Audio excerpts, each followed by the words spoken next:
Hello tout le monde, bienvenue dans une nouvelle vidéo 10 erreurs qu'on fait tous parce que vous aimez bien cette série. Donc si vous n'avez pas vu les vidéos précédentes, je vous les mets dans le petit i. J'ai créé une playlist spéciale 10 erreurs qu'on fait tous. Je vous ai dit sur Instagram que la vidéo de mardi allait être sponsorisée et que vous devinerez jamais par qui. Vous avez dit si vous devinez, je vous offre un truc. Sauf qu'en fait vous avez été assez nombreux à deviner. Donc je vais vous organiser un concours. D'ailleurs n'hésitez pas à me rejoindre sur Instagram pour ça. Et aussi il y a un concours en ce moment qui se termine vendredi pour gagner une super paire de lunettes. Donc n'hésitez pas à aller participer. Et j'insiste vraiment sur Instagram parce que c'est le réseau où je suis tout le temps. Je fais des stories du matin au soir. Si vous aimez l'alimentation, je partage énormément de repas, je partage aussi des conseils beauté et tout.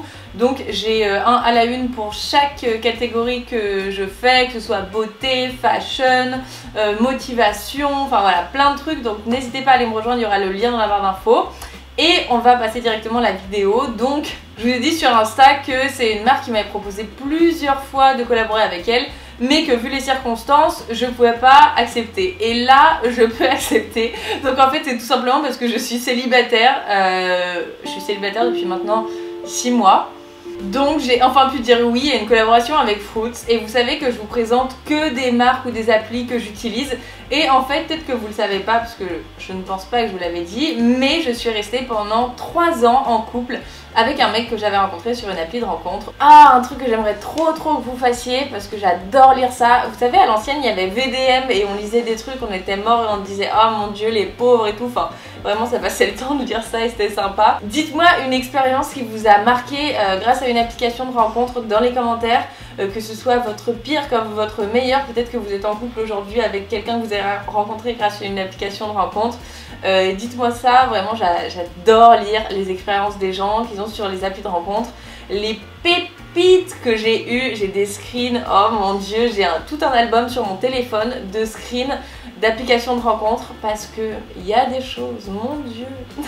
Et je suis sûre que vous aussi, donc racontez-moi ça. Donc c'est pour ça que j'ai accepté cette collab, c'est parce que moi-même j'ai utilisé des applis de rencontre et voilà, on est en 2019, autant au début on avait un petit peu honte de dire qu'on avait rencontré son mec sur une appli de rencontre, mais maintenant tout le monde se rencontre sur les réseaux sociaux.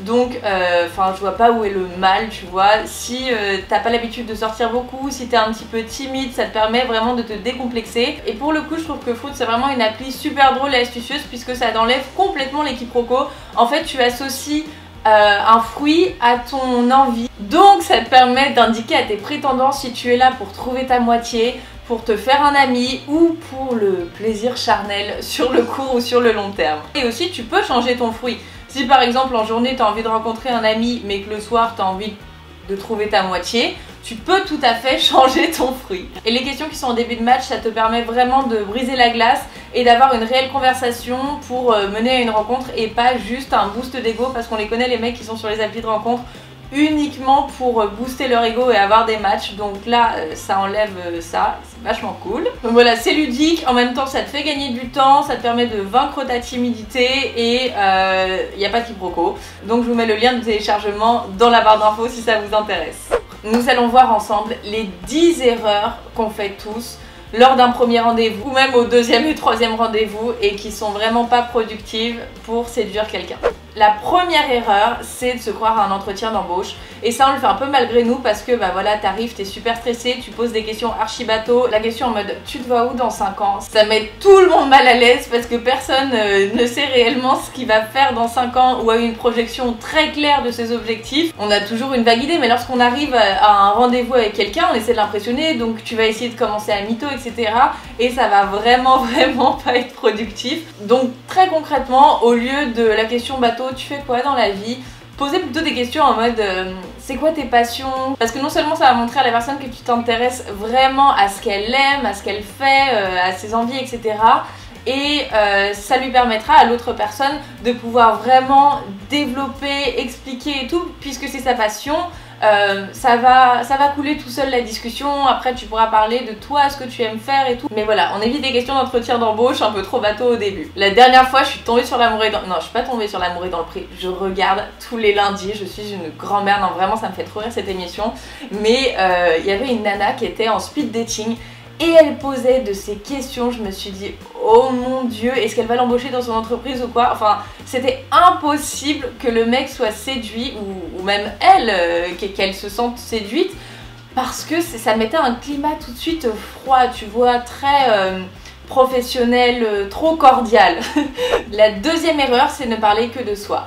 Alors voilà, je reviens d'un voyage au Mexique, c'était formidable, mais entre-temps j'ai un CDD, donc je sais pas vraiment ce que je vais faire, et puis aussi ma soeur est malade. Les gens adorent parler d'eux, donc prends les devants et intéresse-toi à l'autre personne, pose-lui des questions sur ce qu'elle a fait, sur ce qu'elle a ressenti, et elle se sentira vraiment spéciale et la discussion coulera beaucoup plus facilement. Tu peux aussi toujours rebondir sur ce que la personne a fait, et raconter ensuite tes expériences qui sont assez similaires et tout, mais attention, ça m'arrive très souvent de dire à une personne, par exemple, je sais pas, je vais vous dire une phrase qui me sort par la tête, ma mère s'est cassé le coude.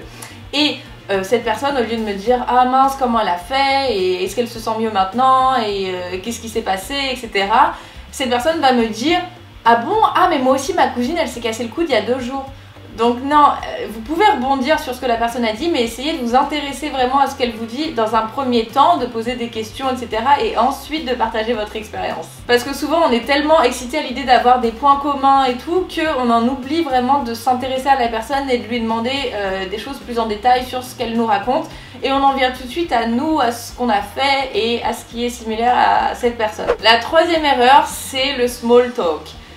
Ça, je trouve que c'est vraiment à bannir si tu veux vraiment rentrer dans une phase de séduction avec la personne, si elle te plaît, parce que le small talk, c'est ce que tu fais lorsque tu descends en intercours, boire un café pendant 10 minutes avec tes potes, tu remontes 1 heure après, tu as oublié ce que tu as dit. Alors que là, tu as vraiment envie de marquer l'esprit de la personne, donc tu vas essayer d'aborder des sujets un petit peu plus profonds, tu vois ce que je veux dire? Et mon conseil pour avoir des choses intéressantes à raconter, c'est justement de vivre des expériences. Si tu restes chez toi, sur ton canapé, à regarder YouTube et tout, tu vas pas avoir grand chose à raconter à la personne. À part si tu lis les journaux, ça c'est une très bonne chose. Mais sors, va au cinéma, va au théâtre, je sais pas, va découvrir de nouveaux endroits, informe-toi, regarde les nouvelles technologies, regarde tous les jours les news. Déjà ça va te permettre d'enrichir ta culture générale et aussi ça va montrer à l'autre personne que tu es quelqu'un de curieux, qui s'intéresse à des tas de choses. Et aussi ça te servira vachement s'il y a un blanc dans la discussion. Ça c'est vraiment la hantise de tout le monde d'avoir un blanc, mais justement n'y pense pas parce que si tu y penses, tu vas foncer dedans. C'est comme t'es au ski, tu vois une personne, la piste est vide, hein. Tu vois une personne, tu la regardes, tu vas foncer dedans à tous les coups, alors que si tu regardes ailleurs, tu vas pas du tout aller... C'est quoi cette métaphore?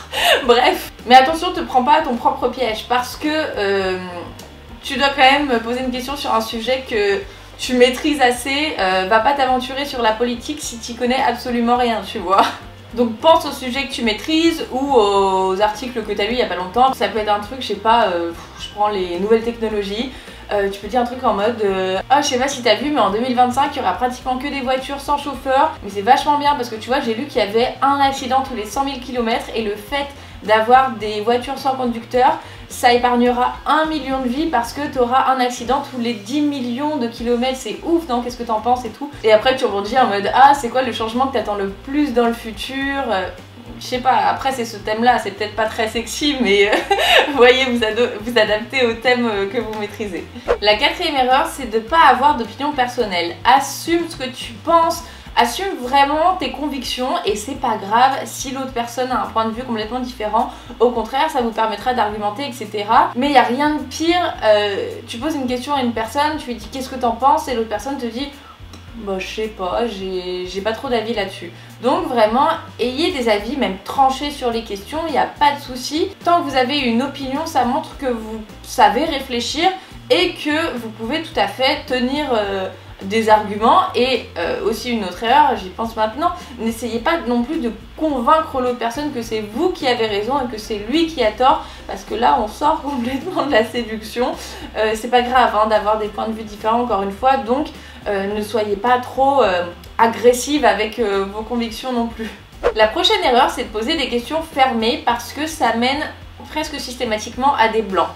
Par exemple, tu vas poser la question « Et alors, t'aimes bien le cinéma ?» Et l'autre personne va te dire « Ouais, j'aime bien, j'y vais souvent. » Et après, plus rien.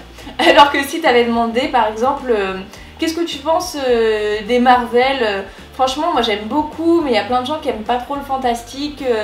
Qu'est-ce que t'en penses? Tu vois, ça permet d'amener la discussion par exemple sur d'autres catégories de films, etc. Donc ça rend vraiment les propos et la discussion en général plus riches. Une autre erreur, c'est de ne pas donner à la personne l'attention qu'elle mérite.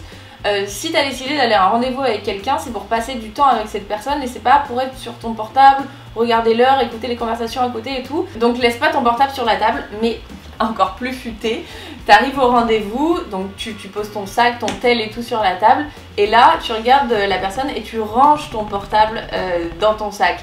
Donc ça signifie vraiment, regarde, j'enlève les distractions, je suis à toi pour 1 heure, 2 heures, peu importe, mais je vais vraiment avoir mon attention fixée sur toi. Et d'ailleurs en parlant de fixer, regardez vraiment la personne dans les yeux quand elle vous parle et tout, mais ne soyez pas creepy en mode... tu vois, tu la fixes comme ça. Faut vraiment trouver un juste équilibre entre les moments où tu regardes la personne, surtout quand elle te parle en fait, et les moments où tes yeux, voilà, ils peuvent aller à droite, à gauche et tout, quand toi tu expliques. Mais évitez les jeux de regard un peu trop, comment dire, gênants. Une autre erreur, c'est de trop boire. Alors, quand tu arrives à un rendez-vous, moi j'ai pas de souci avec le fait que tu prennes un petit verre pour te détendre, te déstresser. Ok, pourquoi pas. Mais si tu te mets à trop boire, tu vas plus maîtriser ce que tu penses ni ce que tu dis. Ça va pas être génial. Donc vraiment, 3 verres grand maximum, quoi. Le verre de trop, on ne veut pas le verre de trop. La 9e erreur, un grand classique, parler de tes expériences passées ou de ton ex. Ça veut dire que tu n'as toujours pas tourné la page et en fait le mec va se dire je vais devoir avoir ça sur les épaules, supporter des souvenirs, imaginer cette personne avec une autre personne que moi. C'est vraiment pas bon pour la séduction. Donc le passé, on ne peut pas le changer de toute façon, tu ne peux rien faire. Donc tu le prends, tu le mets dans une petite boîte, tu le gardes parce que c'est le passé, il ne faut pas le renier non plus. Mais tu es là, tu es toi, tu avances vers le futur et ne compare pas ton prétendant ou ta prétendante à ton ex parce que personne n'aime être comparé à l'ex de l'autre. Toi-même, t'aimerais pas qu'on te fasse ça, donc le fais pas. Ne fais pas aux autres ce que tu n'as pas envie qu'on te fasse, ça c'est une de mes devises. Pense-y toujours avant de dire ou de faire quelque chose. Et la 10e et dernière erreur, qui est très importante, c'est d'essayer d'être quelqu'un d'autre pour impressionner l'autre personne. C'est complètement contre-productif. Déjà, ça va te faire stresser de mentir, tu vas peut-être t'emmêler les pinceaux dans ce que tu racontes et tout, donc vraiment sois toi-même parce que si tu veux être avec cette personne sur le long terme, eh bien au bout d'un moment, chasse le naturel, il revient au galop comme on dit. Donc autant que cette personne soit séduite parce que tu es vraiment et pas parce que tu essayes d'être. Tu vois ce que je veux dire ? Ça serait vraiment dommage que la personne tombe amoureuse d'un personnage que tu as créé parce qu'elle va être tellement déçue quand elle va se rendre compte que tout ça c'était qu'une pièce montée et qu'au final t'es pas du tout ce que tu prétendais être. Et ça m'est arrivé personnellement avec un mec qui prétendait être beaucoup de choses et au final on déteste tous le mensonge, on déteste tous la trahison, on déteste tous les mythos. Donc sois vraiment toi-même et n'aie pas peur d'assumer ce que tu es. Et si ça convient pas à l'autre personne, bah tant pis, il y aura une personne qui te conviendra beaucoup mieux. Mais n'essaie pas de forcer en essayant de plaire à la personne parce que tu dis non mais attends, ce mec là il va pas du tout aimer les filles timides, donc je vais faire comme si j'étais vraiment très extravertie, exubérante et tout. Ne fais pas ça. Donc si tu veux mettre en pratique tous ces petits conseils, n'hésite pas à télécharger l'application Fruit, c'est vraiment ludique et sympa et voilà, tu sais pas trop quoi faire de tes soirées, bah tu vas sur Fruit et puis si tu veux trouver un ami tu peux, si tu veux trouver autre chose tu peux. Dans tous les cas, c'est toujours bien de rencontrer de nouvelles personnes et de discuter parce que ça ne peut que t'enrichir, tu n'as absolument rien à perdre. Rien. Juste 1 ou 2 heures de ton temps et t'apprends toujours quelque chose. Même si tu es un mauvais rencard, rassure-toi, tu auras appris quelque chose de ce rencard-là. Rien n'est inutile, je te l'assure. La petite endormie. Coucou. Regardez comme ça repousse bien. Oh, t'as une tête. Oh ma pauvre. Du coup on se retrouve tout de suite sur Instagram. Je vais organiser encore plein de concours, donc n'hésitez pas à vous abonner à mon compte et puis à checker tous les à la une parce qu'à chaque fois je reçois des questions en DM alors que toutes les réponses sont dans les à la une. Je vous embrasse très très fort et on se dit à vendredi dans une prochaine vidéo. Bye!